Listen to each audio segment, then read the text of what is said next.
নমস্কার বন্ধুরা, সম্পাস রান্নাঘরে আপনাদের সকলকে স্বাগত। আজ আবার একটা নতুন রেসিপি নিয়ে আপনাদের কাছে চলে এলাম। আজকে আমি দক্ষিণ ভারতীয় একটি রেসিপি আপ্পাম বানিয়ে দেখাবো। খুব সহজ এই রেসিপি, নামমাত্র তেলে এই স্বাস্থ্যকর রেসিপিটা আপনারা সকালের জলখাবারে বানিয়ে খেতে পারেন। তাই ভিডিওটা স্কিপ না করে পুরো রেসিপিটা দেখার অনুরোধ রইল। রেসিপিটা ভালো লাগলে আমাকে কমেন্ট বক্সে কমেন্ট করে জানাবেন।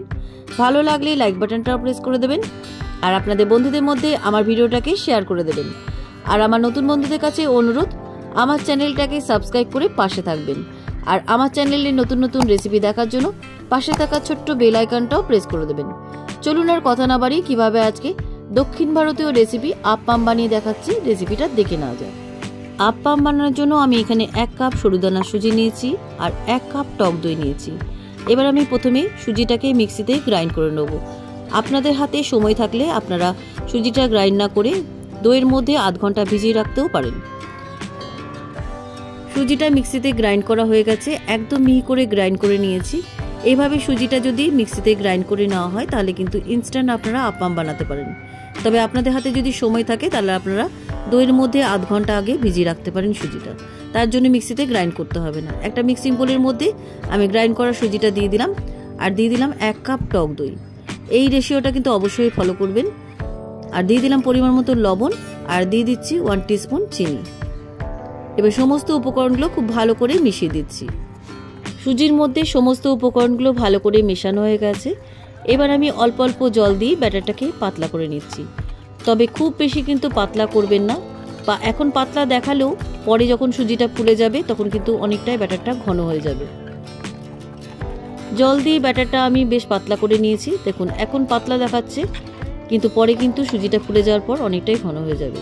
এর আমি ঢাকা দিয়ে 10 মিনিট রেখে দিচ্ছি। এবার আমি একটা চাটনি বানিয়ে নেবো। চাটনি বানানোর জন্য আমি এখানে নিয়েছি 100 গ্রাম খোসা ছাড়ানো ছোলা, আর নিয়েছি 100 গ্রাম খোসা ছাড়ানো বাদাম, আর নিয়েছি কিছুটা নারকেল।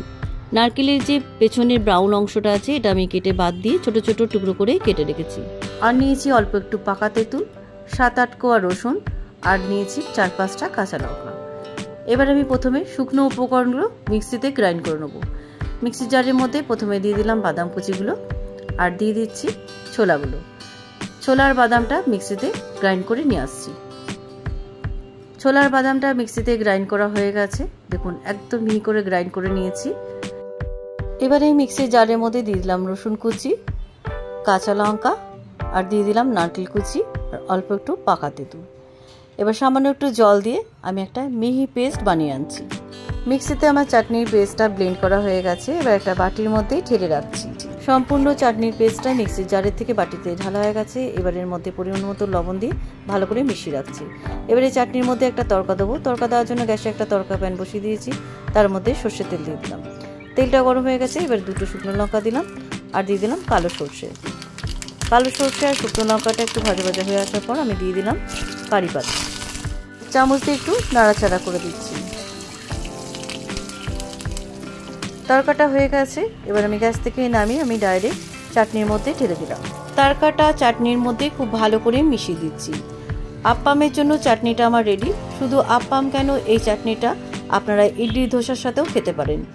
চাটনিটা আমার রেডি। এবার আমি আপ্পামগুলো বানিয়ে নেব। 10 মিনিট হয়ে গেছে, সুজির ব্যাটারটা ভেজানো ছিল। দেখুন দেখে নিই সুজি ব্যাটারটা কতটা ঠিক হয়েছে। দেখুন বেশ মোটা হয়ে গেছে, অল্প একটু জল মেশাতে হবে। আমি অল্প জল মিশিয়ে এটাকে একটু পাতলা করে নিয়েছি, তবে খুব বেশি কিন্তু পাতলা করব না। অল্প একটু জল দিয়ে ব্যাটারটা পাতলা করা হয়ে গেছে। এবার এই ব্যাটারের মধ্যে দিয়ে দিচ্ছি 1 প্যাকেট ইনো। ইনোর মধ্যে সামান্য একটু জল দিয়ে দিলাম। এবার ইনোটা ব্যাটারের মধ্যে খুব ভালো করে মিশিয়ে দিচ্ছি। ইনো দেওয়ার পর কিন্তু ব্যাটারটা আর বেশিক্ষণ রাখা যাবে না, সঙ্গে সঙ্গে কিন্তু আপ্পামগুলো বানিয়ে ফেলতে হবে। আপ্পামগুলো বানানোর জন্য গ্যাসে একটা ফ্রাই প্যান বসিয়ে দিলাম। ফ্রাই প্যানের মধ্যে একটু অয়েল ব্রাশ করে দিলাম।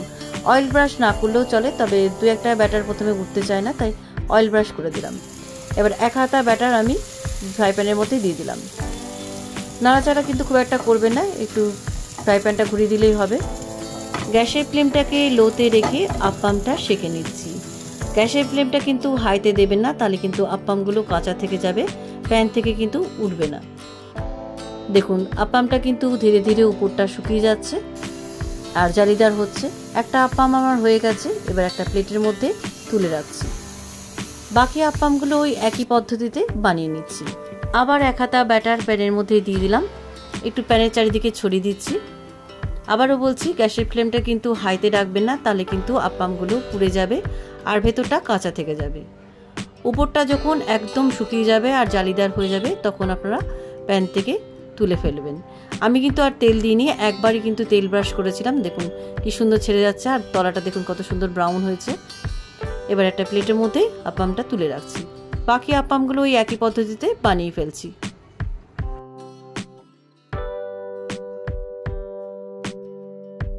সবকটা আপ্পাম আমার বানানো হয়ে গেছে।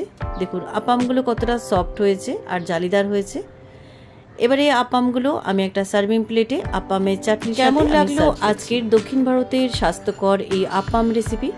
আপনারাও সকালের জলখাবারে এই রেসিপিটা একবার হলেও ট্রাই করে দেখুন। খেতে কিন্তু দারুণ সুস্বাদু হয় আর খুব সহজে এটা বানিয়ে ফেলতে পারবেন। রেসিপিটা একবার হলেও ট্রাই করে দেখবেন। কেমন লাগলো রেসিপিটা আমাকে কমেন্ট বক্সে কমেন্ট করে জানাতে ভুলবেন না। ভালো লাগলে লাইক বাটনটাও প্রেস করে দেবেন আর আপনাদের বন্ধুদের মধ্যে আমার ভিডিওটাকে শেয়ার করে দেবেন।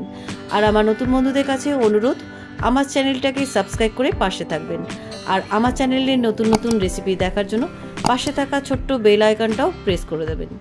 আজ তাহলে চলি, আবার একটা নতুন দিনে নতুন রেসিপি নিয়ে আপনাদের কাছে চলে আসব। সবাই ভালো থাকবেন, সুস্থ থাকবেন। ধন্যবাদ।